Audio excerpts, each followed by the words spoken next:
The next thing we want to be able to do is to find the volume of solids that have been combined together. If we look over at this left side with the combined solid, we can see that we've got on top a cone, and then on the bottom here we've got a cylinder. And it's not just one solid, it's two solids that have been pieced together. So we want to be able to find the volume of that combined solid by doing the individual volumes of the cone and the cylinder and then combining those together. So the first thing I'm going to do is find the volume of this cone on top. And the way we find the volume of that cone is we take 1/3 times the area of the circle, pi r squared, that's on the base, and then multiply it by the height.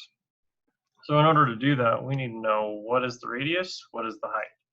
So looking at this top circle here, or bottom circle of the cone, we can find that that radius is going to be a distance of 4, since the entire distance across the circle is 8 inches. And then the height of this cone, we can see out to the left side here, is 3 inches tall. So I'm just going to substitute those values in. I end up getting 1/3 multiplied by pi. The radius was 4, so this becomes 4 squared. The height was 3, so I can multiply that by 3. And if I simplify this, 1/3 multiplied by 3 is just 1. 4 squared is 16 times by pi ends up giving me 16 pi inches cubed for the volume of that cone. Now we can work with the cylinder here on the bottom. Volume of a cylinder is similar to the cone, but we leave off the 1/3. It's going to be pi r squared for the area of the base, and then multiplied by the height. So the radius should still be the same because the radius on the top should be the same as the radius on the bottom for that cylinder. So I can still say that this is pi times 4 squared, but now the height of the cylinder is 5, so I'm going to multiply that by 5. And if I multiply that out, 4 squared is 16, multiplied by 5 is 80, so this ends up being 80 pi inches cubed. So now if I want to find this total area is going to be the cone plus the cylinder.